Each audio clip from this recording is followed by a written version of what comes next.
झारखंड वार्ता, खबर आम हो या खास पहुंचेगी आपके पास।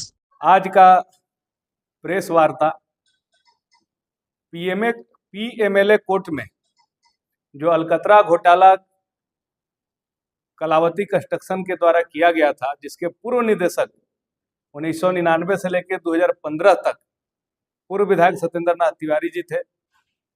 2 साल जेल भी रहे और जेल जाने के बाद जब आरोप में पूछताछ होने लगा तो उन्होंने कहा कि अब मैं इस कंपनी का निदेशक नहीं हूं, कंपनी का निदेशक मेरे बहनोई विजय तिवारी हैं और इस अलकतरा घोटाला में दोषी, मतलब सारा दोष जो है वो विजय तिवारी जी पे मढ़ा गया। कल की अखबार में खबर आई कि पीएमएलए कोर्ट के द्वारा कलावती कंस्ट्रक्शन को दोषी पाया गया और उसके निदेशक जो थे उनको 3 साल की सजा सुनाई गई और 1 लाख जुर्माना भी लगाया गया। तो आज प्रेस वार्ता के माध्यम से मैं पूछना चाहूंगा कि जो घूम घूम के पूरे गढ़वा रंका विधानसभा में और विकास योजनाओं पर टिप्पणी करते हैं और जो घोटालेबाज खुद रहे हैं, उनको हर काम में घोटाला नजर आता है, उनको इस पर भी जवाब देना चाहिए कि 2009 में वो विधायक बने थे और जिस तरह से उन्होंने कोर्ट में हलफनामा दिया है कि 2015 तक वो कंपनी के निदेशक थे, लेकिन 15 के बाद निदेशक के पद से हट गए थे, उसके बाद विजय तिवारी निदेशक थे। हम पूछना चाहेंगे कि विधायक बनने के बाद किस हैसियत से वो किसी कंपनी में लाभ के पद पर बने हुए थे, और अगर लाभ के पद पर बने हुए थे तो वो फिर विधायक कैसे बने रह गए। इसको लेकर भी हम लोग चुनाव आयोग को पत्र लिखेंगे। ऐसे व्यक्ति को चुनाव लड़ने से अयोग्य घोषित करने का मांग करेंगे और इस साथ में ये लोगों से हम अपील करेंगे कि जो खुद घोटाला करते हो, इन पर घोटाला साबित हो गया हो, माननीय कोर्ट ने घोटाला साबित किया, जो आदमी न क्षेत्र का हुआ, न जनता का हुआ, न परिवार का हुआ, खुद को बचाने के लिए अपने स्वार्थ में अपने ही परिवार के लोगों पर दोष मढ़ के उसको फंसा दिया, वैसे व्यक्ति जाके और किसी रोड को जो नया कालीकरण होता है, कालीकरण होने के बाद उसको सूखने में रोलर चल के उसको ठीक होने में कम से कम 12 घंटा से 15 घंटा लगता है, चाहे वो पिच हो चाहे वो पीसीसी हो। लेकिन वहां जाके पैर से खुरद के कहेंगे कि देखिए कैसे उखड़ जा रहा है,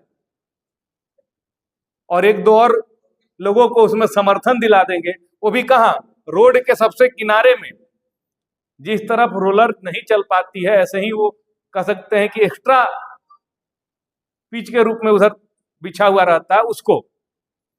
ऐसे लोगों से जनता पूछना चाहती है कि 10 साल जब आप थे तो 10 साल विधायक रहते हुए आप क्षेत्र के लिए क्या कि इसका जवाब दीजिए। 50 करोड़ विधायक निधि की राशि को चेक स्लिप के माध्यम से लूट खसोट गए। आप जिस कंपनी के निदेशक थे उसमें से 13 जो बिल आप लगाए थे उसमें से 11 बिल आपका फर्जी पाया गया, आप पर कार्रवाई हुई, आप जेल गए, आज आपकी कंपनी को दोषी साबित किया गया है। इस पर भी जनता को उनको जवाब देना चाहिए, और जो काम कर रहा है उस पर आप उलूल जुलूल बयानबाजी करते हैं। इनके समय में 2015 से लेकर 2018 तक हजारों ट्रक बालू यहां से उत्तर प्रदेश भेजा गया। मझियां बिशुनपुरा रोड इनकी सरकार में टूट गया बालू के ढुलाई से। चिनिया में क्रेशर, फरठिया में क्रेशर अवैध रूप से चलता था, इनके चुनाव हारते ही दोनों क्रेशर बंद हो गया। जमीन के दलालों का मजमा इनके यहां लगा हुआ रहता है, अपराधियों को यह संरक्षण देते हैं। ऐसे व्यक्ति जब सत्ता से बेदखल जनता करती है तो उनकी बिलबिलाहट साफ नजर आ रही है, और आज अनेकों विकास कार्य हुए उससे तिलमिला के, चूंकि जनता सवाल करने लगी है कि आप 10 साल रहे, और कोरोना काल को छोड़ दिया जाए तो मिथिलेश कुमार ठाकुर जी माननीय जो यहाँ के विधायक हैं वो मात्र 2.5 साल रहे हैं। तो इस तुलना में आपसे कहीं 12 गुना ज्यादा उन्होंने काम किया है, 15 गुना ज्यादा। तो आज तिलमिला के कभी कहेंगे कि कमीशन खोरी है, तो कभी कहेंगे कि घोटाला हो रहा है, कभी कहेंगे कि काम का गुणवत्ता खराब है। आपके समय में तो काम ही नहीं होता है, आपके समय में तो चेक स्लिप चलता था। 20,000 कार्यकर्ता के पॉकेट में तो 80,000 सीधे माननीय के पॉकेट में। ये स्थिति बना के उन्होंने रखा है। तो हम आग्रह करेंगे कि आखिर कलावती कंस्ट्रक्शन को जो दोषी पाया गया, जो 3 साल की सजा सुनाई गई, उसमें 1999 से लेकर 2015 तक वो निदेशक थे। भले कोर्ट में बचने के लिए, इस केस से बचने के लिए 2014 में उन्होंने भाजपा ज्वाइन कर लिया। भाजपा ज्वाइन करने के बाद किसी दूसरे पर आरोप मढ़ के ये बच भी गए, लेकिन आखिर निदेशक का पद इन्होंने क्यों छोड़ा था, किस कारण से छोड़ा था? कंपनी तो इनकी थी। और 2009 में विधायक बने तो 2009 से 15 तक इस कंपनी के निदेशक बने रहने का इनको औचित्य कैसा था? क्योंकि कोई भी जनप्रतिनिधि लाभ के पद पे नहीं रह सकता है। तो दोनों कंडीशन में इनको जवाब देना चाहिए। और हम लोग भी चुनाव आयोग को पत्र लिखकर और इसका मांग करेंगे कि आखिर ऐसे व्यक्ति को, जो कोर्ट में भी झूठ बोलता हो, अपने हलफनामा में झूठ बोलता हो, ये जनता और ये कानून के साथ मजाक कर रहे हैं, इनको चुनाव लड़ने से अयोग्य घोषित किया जाए।